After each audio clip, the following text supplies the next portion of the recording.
the, the nature of a nation rather than divisive factors. The second approach has been the Germanic model. The Germanic model was actually a reaction to the Napoleonic wars all over Europe, and among Germans, the idea developed that we are a special people by virtue of our culture, our language, and so on. And so only German by blood could be a member of the German nation. Later on, this idea developed into racism, Nazism, and we know how the minorities suffered because of that. In the politics of the subcontinent and of the partition, these two contesting models were there. One, that irrespective of what faith you belong to, what language you speak, and such factors, the very fact that you live in the same territory, you belong to the same nation. And I tell you, there is no objective definition of a nation. A nation is always an idea you imagine, and you have to look at the consequences. And if you look at the Motilal Nehru report of 1928, what did it declare? It declared that there will be no state religion, men and women will have equal rights. And remember, at that time, the idea that women will have equal rights was still a new one in political thinking. Not many women, even in Europe, had the right to vote. You would be surprised, maybe even shocked to know that the French Revolution from 1789 is considered the beginning of a new era of citizenship as compared to a period of feudal domination, which is perhaps true.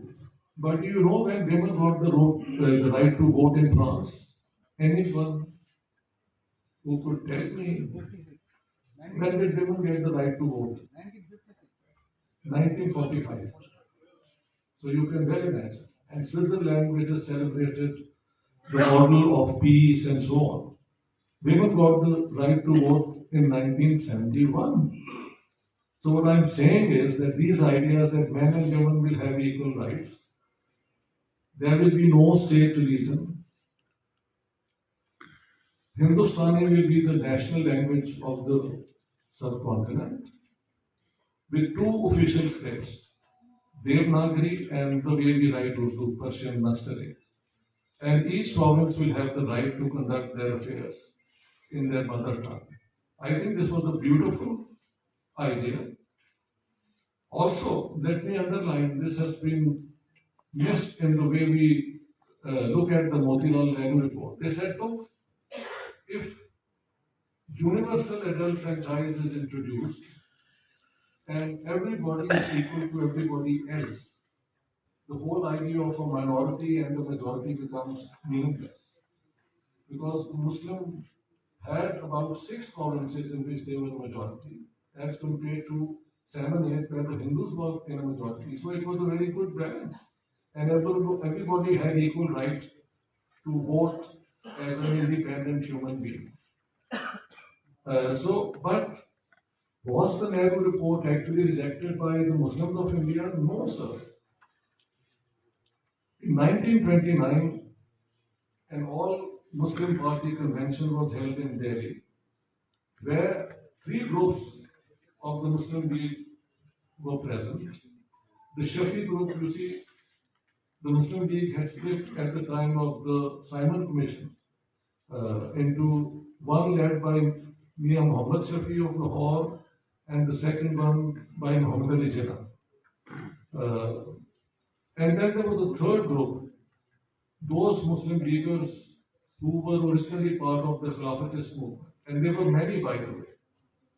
So in 1929 in Delhi, these Muslims who were in favor of accepting the Nehru report, they almost passed the resolution when this gathering was attacked by Gundas, and one by one they picked up all those who were in favor of the Nehru report, and then the Nehru report was rejected.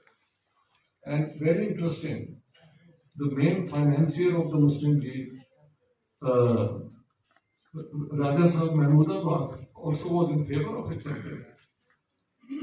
The grandfather of Pakistan's ex-foreign minister Shaheed Kasuri of Punjab, Maulvi Abdul Qadir